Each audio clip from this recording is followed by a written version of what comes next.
Hello and welcome to Ask the Mayor. My name is Dorothy Cornelius. I'm City Clerk here in Cupertino, and sitting next to me is Barbara Rogers, our Mayor. Good evening, Barbara. Good evening, Dorothy. Nice to see you again. Thank you. Nice to see you, always. Thank you. Let me explain very briefly how Ask the Mayor works. This gives you an opportunity to call right here in Council Chamber and talk directly with the Mayor. Any comments, questions you might have about what's going on in the city, things that concern you, Barbara will be most happy to talk with you about. All you have to do is pick up your phone and call 252-4641. Very briefly, just give your name to the operator and just state the major concern that you have, or very briefly the issue you want to talk. You will be routed here into Council Chamber just as quickly as possible, and Barbara will be happy to talk with you. But in the meantime, Barbara, Council had quite a marathon meeting last night. We did indeed. It went till just about 1 o'clock. Perhaps you'd like to tell us some of the things that Council took action on. I'd be pleased to.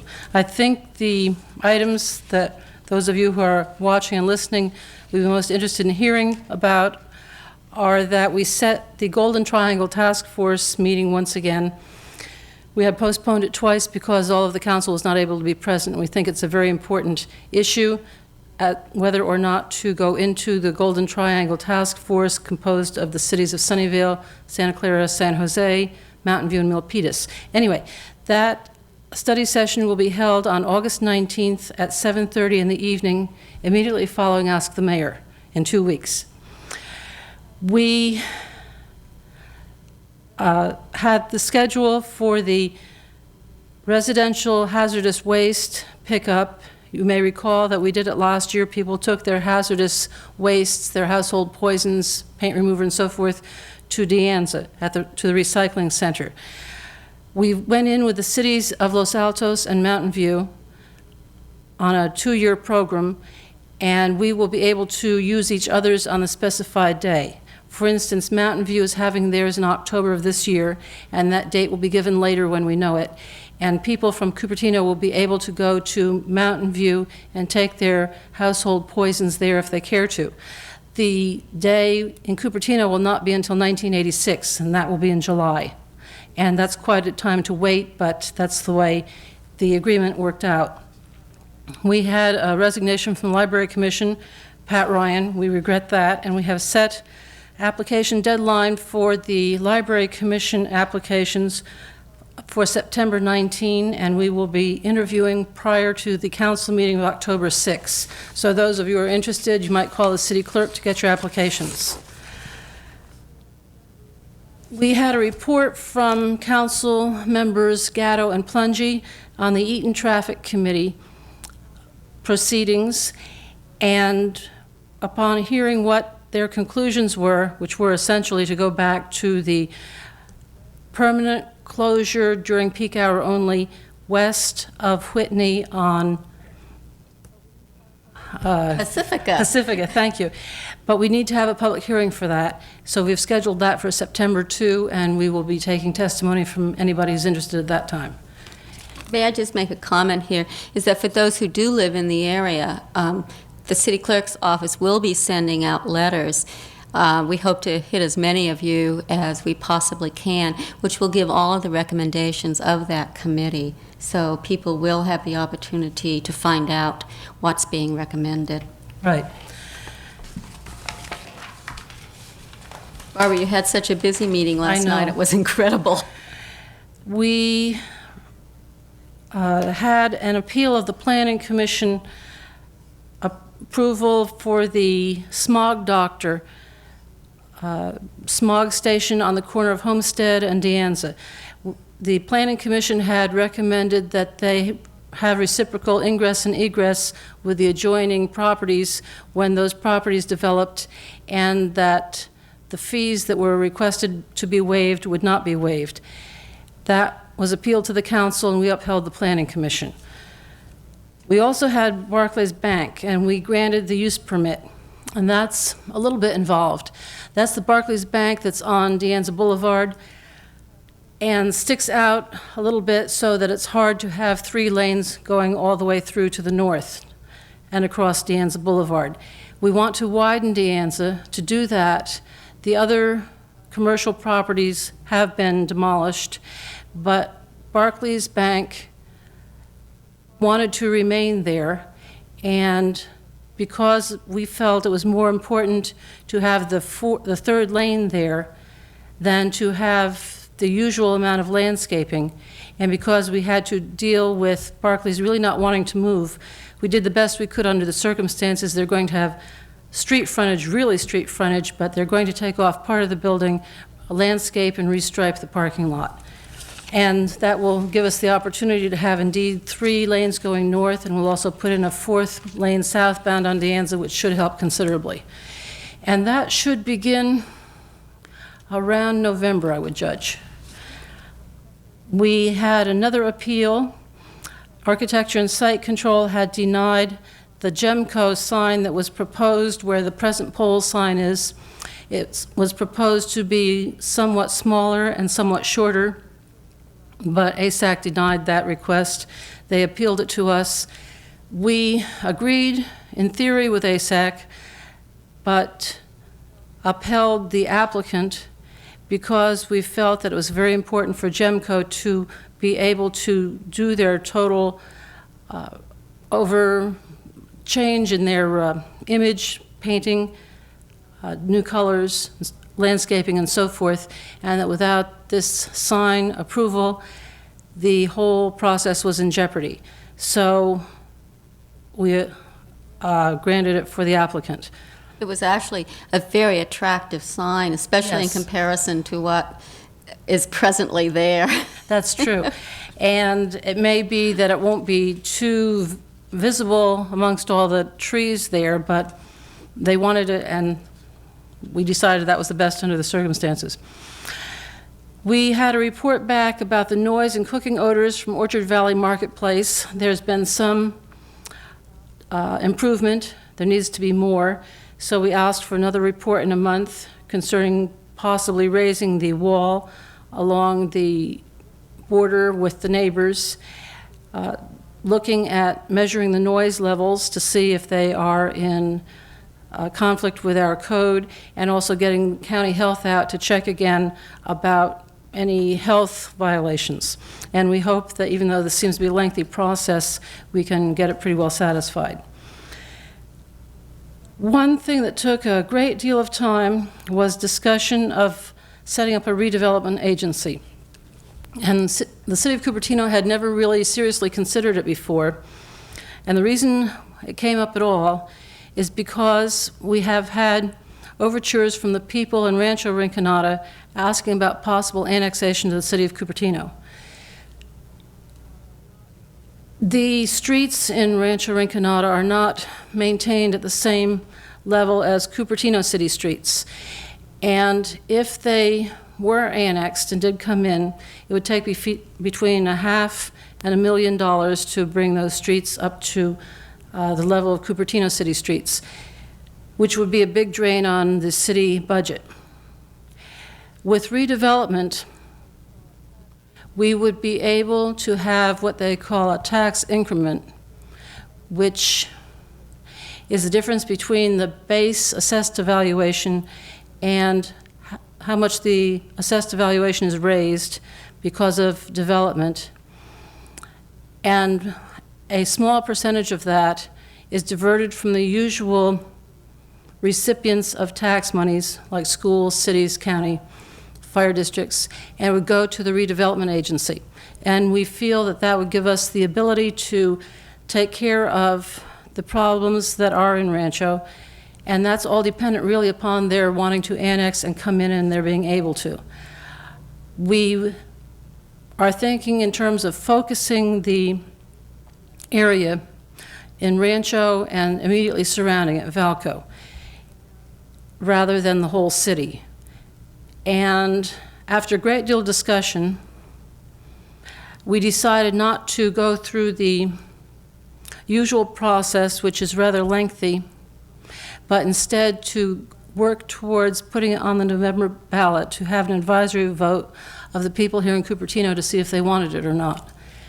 And that requires a special meeting to be held because we have to approve the exact wording on the ballot. And that special meeting will be held this Thursday at 6 o'clock here in the council chambers. And it's a regular, scheduled, adjourned meeting, so that people here in the audience are welcome to come to attend, to speak, and it will be televised. We thought we would rather go to a vote of the people because it's a subject that seems to generate a great deal of discussion and emotion, and we believed that it would be better, therefore, to have an advisory vote, and I believe that however that vote turns out, we would not go in opposition to it. I've said this rather quickly, and I think it's a difficult subject to understand, but if anybody's interested in getting more information, background information, prior to Thursday evening at 6 o'clock or even thereafter, please call City Hall and you will be able to receive whatever it is you need to know. Barbara, before you finish with the many, many actions council took last night, one of our regular features here on Ask the Mayor is what we call the trivia question, and it has to do with something that pertains to either Cupertino history or something that's going on right now. And our mayor always comes up with a really good question.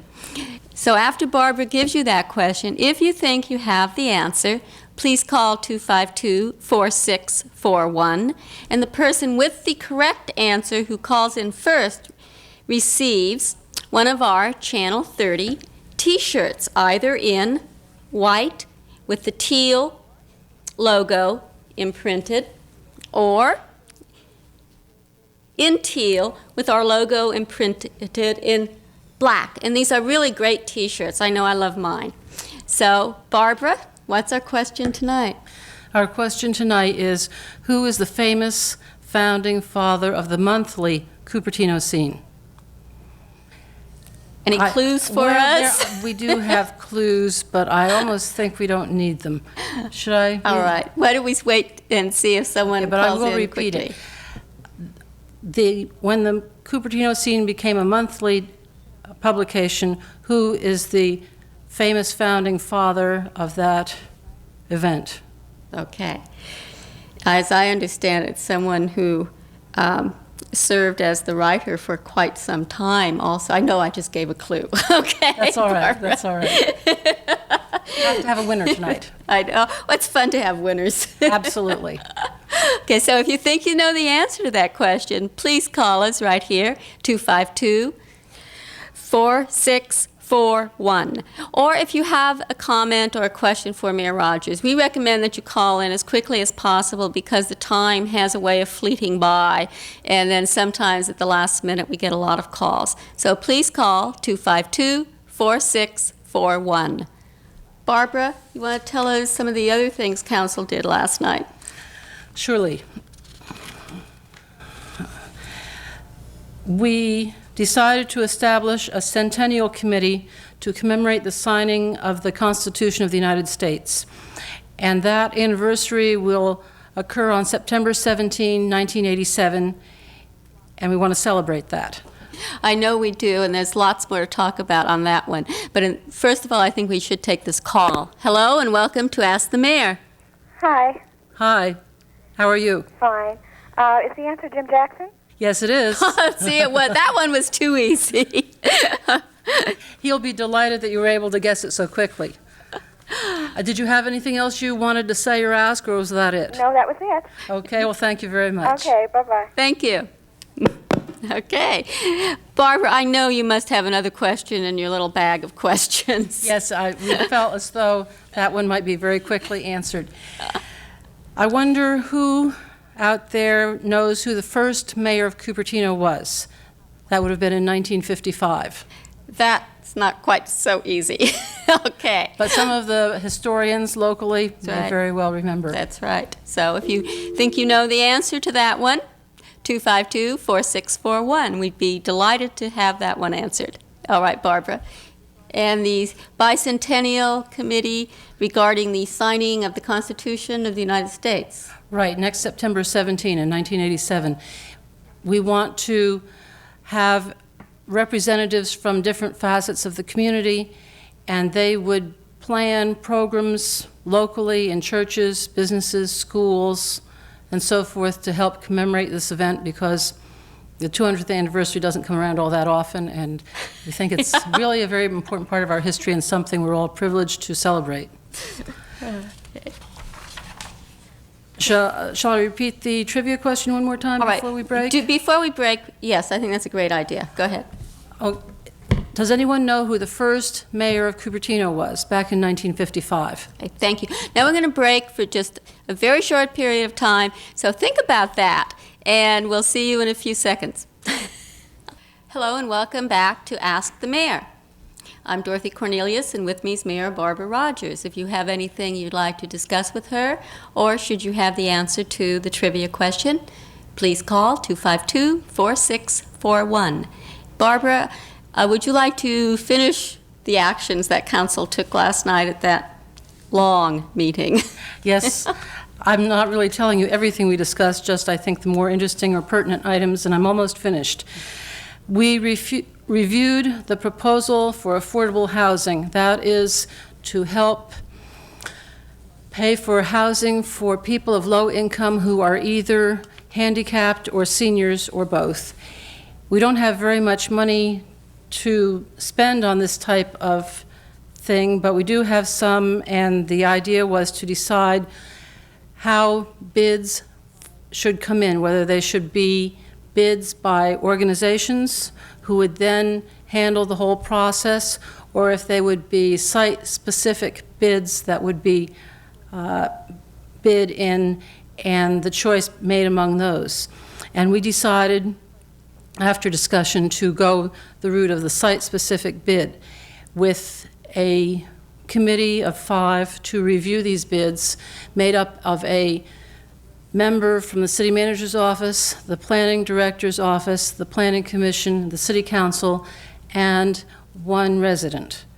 We also, under the same item, considered whether we should give any money toward the group called Adults Toward Independent Living, which is a group of 8 handicapped men who live as a family legally and have so far been able to take care of their own needs monetarily and so forth, but we're living in, still are, in a home that's not up to code and is very cramped and so forth, and they want to expand it. After a great deal of discussion, we decided to give them not everything they asked for, which was $85,400 and some odd dollars, but rather to give them up to $75,000 in 2 payments. First, up to $10,000 to pay for working drawings. Then, after the bids were let and had been received back, up to $65,000 more, if that much were still needed, to help fund the cost of update and expansion. Was there one other item? I guess not. Barbara, as I recall with that particular item on the ATIL home, which is certainly fulfilling a very necessary need in the community, some of the neighbors were concerned about the fact that this might be an expansion, which would mean more people were going to be included in this residential home. And that was made very clear last night, that right. There would not be more residents in that home. It would just provide a better quality of life for those who were already there, because as I understand, that building is not even really up to code at this time. So it's a matter of almost health and safety for the current residents. Right, and thanks for that clarification. I was wanting to get through with them finally and didn't say so much as I should have. I want to mention very quickly right here that after tonight's show is the Cupertino Chamber of Commerce Citizen of the Year Award, which was filmed earlier this year. But Barbara, right now, could you please repeat the trivia question for us? Surely. What is the name of the first mayor of Cupertino? He served in 1955. Okay, that's our second trivia question tonight. The first has already been answered. And for those of you who think you know the answer to this one, please call 252-4641, and you too could be the proud owner of a Channel 30 t-shirt in either teal or white. Okay? Also, I did mention that following the show was the Chamber's Citizen of the Year Awards. I also want to mention that the Cupertino Chamber of Commerce has what used to be called their Arts and Wine Festival coming up soon. It's now the Cupertino Country Festival. So it sounds like it may be a little different this year, but I'm sure they'll still have the wine tasting. Yes, I think they're planning to. And that's August 16 and 17, and I think it will be a success and a lot of fun as always. Anybody who's interested in helping out there could be in touch with the Chamber of Commerce to volunteer. I'm sure they'll be happy to receive any names of volunteers. Oh, It's a lot of always. fun. It is. It's a lot of fun because I know you have worked on it for many years, and I've As have worked you. on it, yes. Right. And I always have a really good time. And it's real convenient because it's right across the street from City Hall over at Town Center. So, and there is parking available because we use the City Hall parking lot, so that's also works out very well. So come on down and enjoy the Country Festival that weekend. Barbara, I know you did mention that Thursday is that adjourned meeting, and I think it's very, very important that citizens be aware of this because what the council is looking at is this redevelopment agency that will be focused on Rancho Rinconada and the Valco shopping area, and it will be mainly concerned with such things as improvements of streets, as you mentioned, the sewer system in the Rancho Rinconada area, traffic improvements, which the city always seems to need. Yeah, that's a very good word there. And other environmental type things. This is something our city has, I know, sort of talked about for a long time, but never really looked at very seriously. And I think it's very good that council does want to get the feel of the community prior to really making a final decision on this. So I think so. I'm really pleased with that. Oh, I see something here. Friday, September 12th is the Cupertino Community Barbecue. And what really caught my eye is that they're going to auction off a 1979 Fiat.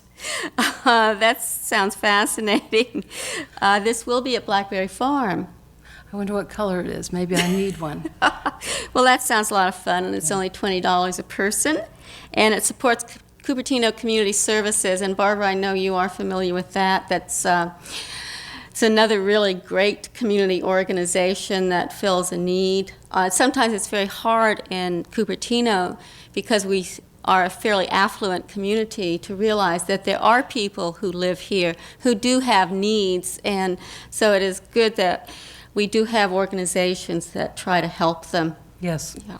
Okay. Barbara, once again, our first mayor, our trivia question. Right. Who was the first mayor of Cupertino? He served back in 1955. That's right at the beginning. I believe we had our incorporation election in 1955, October.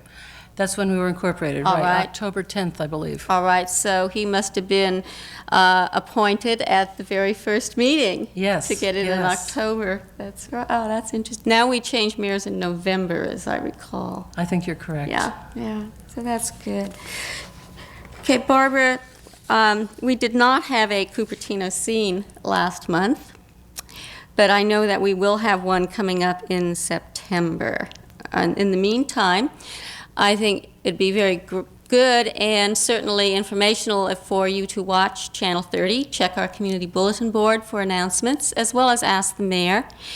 And if you have any questions or need some information, feel free to call us here tonight at 252-4641, or Monday through Friday during our normal business hours, 8 to 5, 252-4505. We're always happy to hear from you. So, Barbara, is there anything special you'd like to add about last night's meeting or something coming up in the city? How's our certificate of participation sale going for remodeling City Hall? The sale has been concluded, and we now have just under $9 million, which will be invested, and it will enable us to expand here in City Hall down into the basement because we're very crowded here, as well as expand the library, which I know all of you have noticed is also very crowded, to expand the parking lot here and the library, and particularly to build a community center. We expect groundbreaking for the library and City Hall in November, December, and next year for the community center. That's something that I don't know that we've ever mentioned, that around November sometime, your city staff will no longer be here in City Hall because they will be rebuilding it, and we will be in temporary quarters for approximately a year. We won't be very far away, and believe me, we'll let you know where we are. But we will not be here, and that's not too far away from now. That's correct. Yeah. Yes, it's kind of exciting. Barbara, I want to thank you very much for being here tonight. Thank you. It's always a Yes. pleasure. Yeah, and I want to mention to you, if you cannot be here this Thursday night at 6 o'clock, please watch on Channel 30, because I'm sure it's something that you are interested in. It certainly affects you as a citizen of Cupertino, and we'll be seeing you 2 weeks from tonight, just prior to another council, just the night after a council meeting and prior to another council meeting. So, in the meantime, if you have any questions, call us at City Hall. Thanks for watching. Good night. Good night.